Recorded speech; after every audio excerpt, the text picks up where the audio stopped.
अगर आप exam crack करना चाहते हैं तो ये 5 स्टेप मिस मत करिए, क्योंकि आपके 5 स्टेप जो हैं आपको एग्जाम 100% क्वालिफाई करा सकते हैं। जी फ्रेंड्स, ऐसे में इन 5 बातों को आपको ध्यान में रखना है फ्रेंड्स, अगर पास होना है रेलवे ग्रुप डी भर्ती में। तो फ्रेंड्स, मैं एक्सपीरियंस आपके साथ थोड़ा शेयर करूंगा इस वीडियो के माध्यम से। अगर आप पेपर देने से पहले ये वीडियो जरूर देख लेंगे तो मेरे हिसाब से 100% आप जो है क्वालिफाइड हो जाएंगे।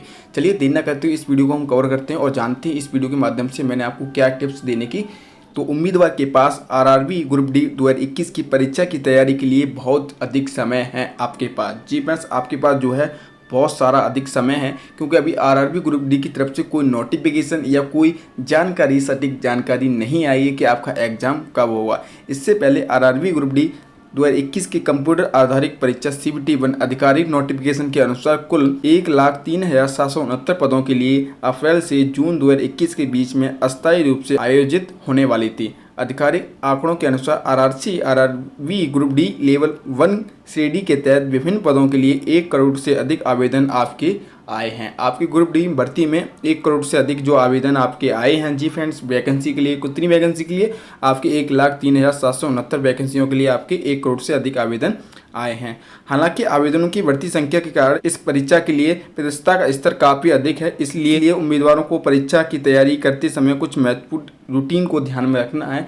इस वीडियो के माध्यम से हम आपको बताएंगे एग्जाम देने से पहले आपको किन किन रूटीन को ध्यान में रखना है। चलिए देर न करते हुए उन रूटीन को समझते हैं और आपको अच्छे से समझाते हैं। तो आरआरबी ग्रुप डी 2021 भर्ती प्रक्रिया में कंप्यूटर आधारित टेस्ट, शारीरिक क्षमता परीक्षा, पैड, दस्तावेज और सत्यापन और चिकित्सा शामिल होंगी।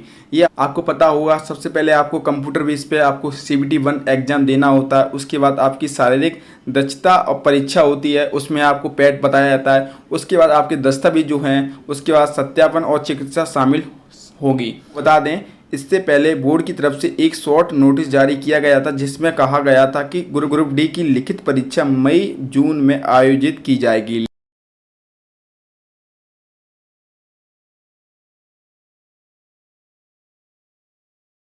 किया गया तो आपका एग्जाम में कोई क्लियर नहीं है कि आपका एग्जाम कब तक हो। तो आपके पास समय, अगर आप बात करें समय की, तो समय आपके पास बहुत सारा है। ऐसे में आप एग्जाम की तैयारी बहुत अच्छी तरीके से कर सकते हैं अगर आपको ग्रुप डी की परीक्षा में क्वालिफाइड होना है। जो उम्मीदवार आरआरबी ग्रुप डी 2021 की परीक्षा में शामिल होने जा रहे हैं, उन्हें बता दें कि जरूरी जानकारी के लिए आधिकारिक वेबसाइट या आप हमारे यूट्यूब चैनल हॉट क्वेश्चन को सब्सक्राइब कर लें, क्योंकि मैं नोटिफिकेशन की हर एक जानकारी और स्टूडेंट के लिए बहुत सारे शॉर्ट टिप्स लेके आता रहता हूं अपने यूट्यूब चैनल के माध्यम से। तो हमारा यूट्यूब चैनल आप जरूर सब्सक्राइब कर लीजिए।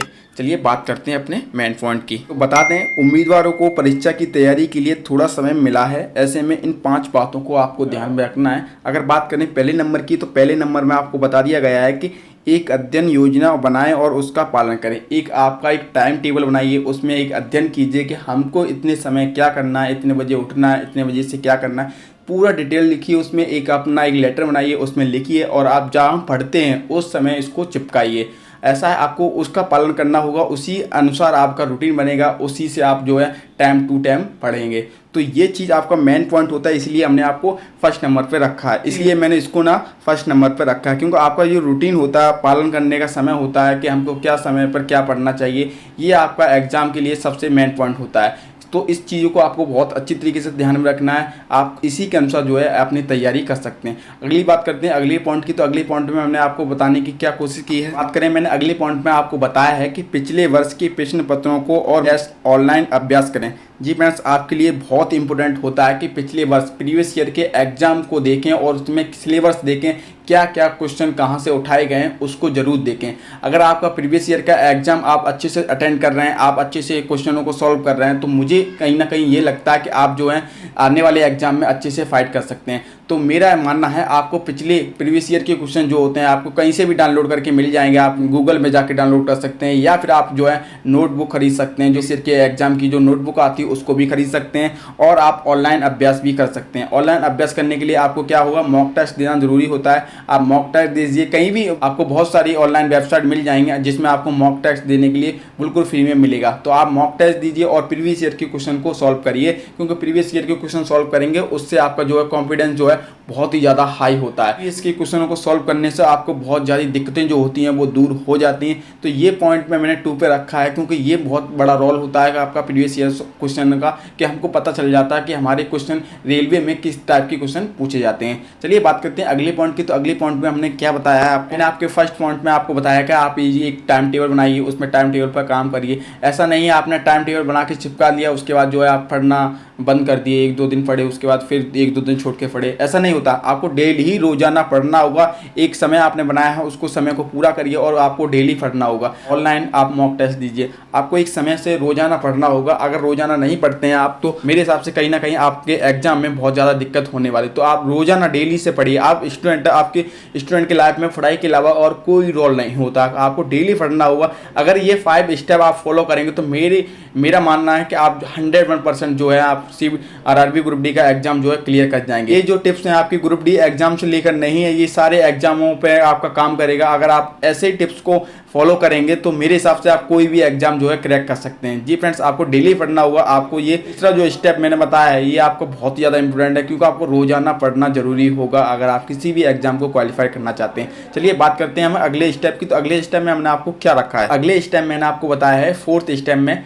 तो मैंने आपको बताया इसमें कि अपने नोट्स बनाइए और रिवाइज करिए। जी फ्रेंड्स, आपको नोट्स बनाना बहुत ज़रूरी होता है। अगर आप पढ़ाई कर रहे हैं तो उसके समय आपको नोट्स बनाना चाहिए, क्योंकि जैसे कि मैंने आज आपको ऑनलाइन क्लास में ये चीज़ बताई, उसके बाद जो है आप नोट कर लेंगे तो आप जो है अगले दिन उसको खोल के देख सकते हैं। तो आपका जो रिवाइज करा हुआ होता है वो आपका पूरा क्लियर हो जाता है। तो नोट्स बनाना बहुत ज़रूरी होता है और रिवाइज भी करना बहुत ज़रूरी होता है। मैथ जो होता है मेरे हिसाब से हम कहीं ना कहीं बता दें आपको, रिवाइज जब तक नहीं करेंगे मैथ, तो तब तक आपका मैथ जो है क्लियर नहीं होता। तो आपका 4th आपका स्टेप जो है बहुत ही ज़्यादा इंपॉर्टेंट। आपको क्या करना है, आपको रिवाइज करना है और साथ ही साथ में अपने नोट्स भी बनाने हैं। क्लियर है? चलिए बात करते हैं अगले स्टेप की। अगर ये वीडियो आपको पसंद आया हो तो लाइक करना और दोस्तों के साथ शेयर भी करना। शेयर जरूर करना, कि शेयर करेंगे तो उन स्टूडेंटों को ये चीज़ पता चलेगी जो अगली बार एग्जाम में फेल हुए थे या फेल होते हुए आ रहे हैं, क्योंकि उनको भी बहुत ज़्यादा ये चीज़ जानने की ज़रूरत होती है। तो वीडियो शेयर करेंगे, आपका भी कुछ नुकसान नहीं होगा, तो वीडियो जरूर शेयर करिएगा। चलिए बात करते हैं 5 स्टेप की। तो 5 स्टेप मेरा वीडियो का लास्ट स्टेप है, इसको जरूर देखिएगा। क्या है,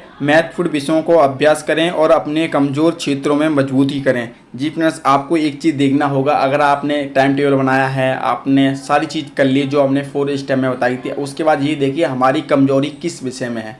कमजोरी एक तरह की आपकी एक दुश्मन होती है, क्योंकि आप जिसमें कमज़ोर होते हैं वो सब्जेक्ट आप जो है समझते नहीं हैं और उसमें रुचि नहीं रखते हैं। तो कमजोरी किस में है उस पर ज़्यादा काम करें, उस पर ज़्यादा फोकस करें। जी फ्रेंड्स, मैं आपको बता दूं, जिस विषय में कमजोरी होती है उसमें हम क्या करते हैं, उसको छोड़ देते हैं। अगर आपका मैथ आपका कमज़ोर है तो उसको ज़्यादा रिवाइज करें और इन चीज़ों को बहुत ज़्यादा ध्यान रखें कि हमारा जो वीक सब्जेक्ट होता है उसको हम ध्यान नहीं देते। तो आपको उन चीज़ों को बहुत में ध्यान रखना। अगर इस वीडियो से आपसे कुछ सीख मिली हो तो वीडियो को लाइक करना, दोस्तों के साथ शेयर जरूर करना, क्योंकि उनको भी ये सीख जरूरी मिलनी है। अगर आपने अभी तक हमारे यूट्यूब चैनल को सब्सक्राइब नहीं किया तो सब्सक्राइब कर लें, साथ ही बेल आइकन को जरूर दबा दें।